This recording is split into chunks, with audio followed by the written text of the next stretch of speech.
第40課，星座算不算科學？與信耶穌有何不同？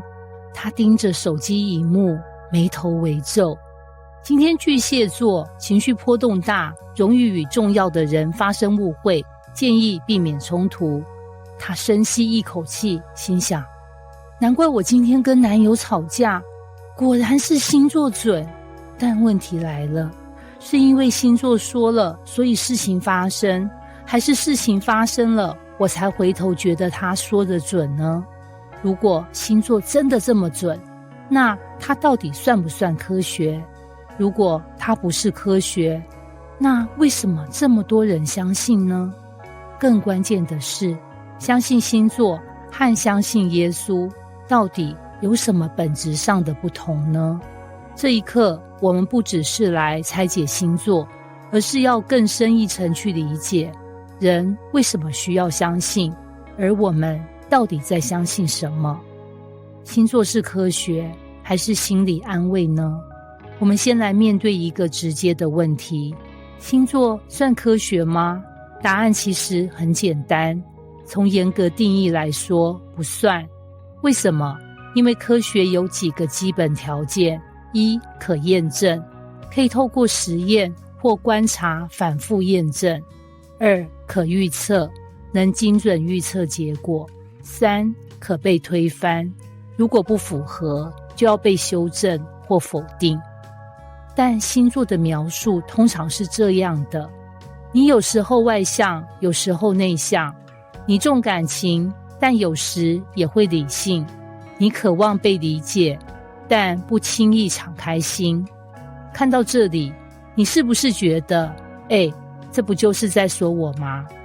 問題是，這幾乎可以套用在每一個人身上啊。這在心理學中有個現象，叫做巴納姆效應。人會傾向相信那些模糊但普遍適用的描述，並認為它很準。有個大學生春安很相信星座。有一天，他看到水瓶座本周會遇到貴人，結果他那周剛好面試成功。他興奮地說：“太準了！”但他忽略了一件事，他那周投了20封履歷，只成功了1間。他記住了符合預測的結果，卻忽略了其他19次沒有發生的情況。這不是星座準，而是人腦選擇性記憶的結果。那為什麼人還是愛看星座呢？既然不科學，為什麼這麼多人每天還是滑星座運勢？因為星座滿足了3個很深層的需求：一、想被理解的渴望。原來我這樣是因為我是雙魚座，不是我奇怪。這種感覺其實是在說，我終於被解釋了。人很害怕，我是不是哪裡有問題啊？而星座提供了一個簡單的答案。二、對未來的不安，明天會怎樣？我該怎麼選呢？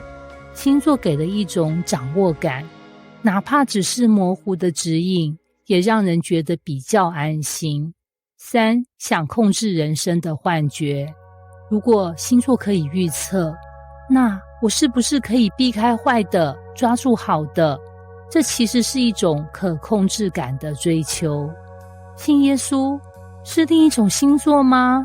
有些人會說，星座也是一種相信，信耶穌也是一種相信，有什麼差別啊？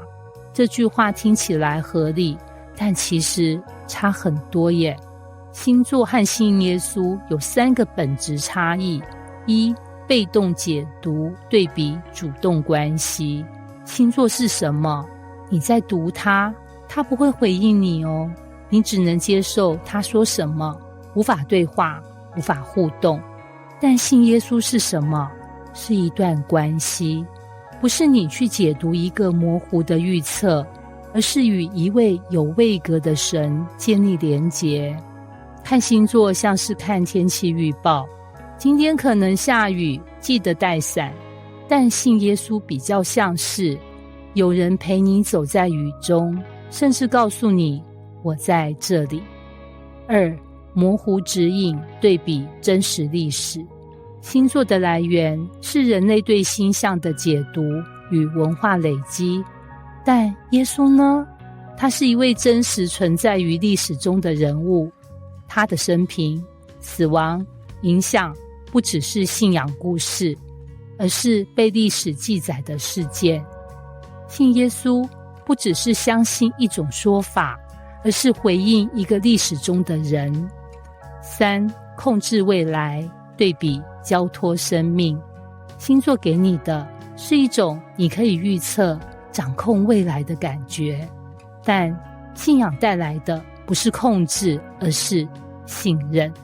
不是我知道未來會怎麼樣，而是即使我不知道，我仍然不孤單。真正的問題，你想要的是準還是真？這裡是整堂課最關鍵的轉折。很多人追求星座，其實不是因為它科學，而是因為它讓人感覺安心。但問題是，如果一個東西讓你感覺很好，但不是真的，你要嗎？俊澤是一個工程師，理性派，平常不信宗教，但很愛看星座。有一天他失戀了，星座說這段關係本來就不適合你。他一開始覺得安慰，但幾天後他突然覺得很空，因為這句話沒有回答他的問題。為什麼我這麼痛？我到底哪裡做錯？我還有沒有可能再愛一次？星座沒有回應。後來他開始接觸信仰，他說的一句話：我第一次發現有一個對象可以承接我的問題，而不是只給我一句模糊的答案。接玉，你在尋找的可能不是答案，而是那一位。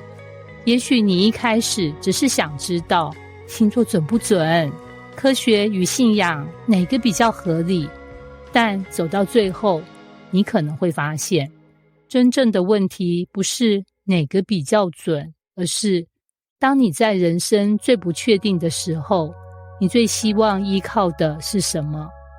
是一段每天變動的運勢預測嗎？還是一位願意走進你生命、了解你、陪伴你的神？星座可以告訴你，今天可能會不好，但信仰會告訴你，即使今天不好，你仍然被愛。這兩者的差別不只是準不準，而是一個是資訊，一個是關係。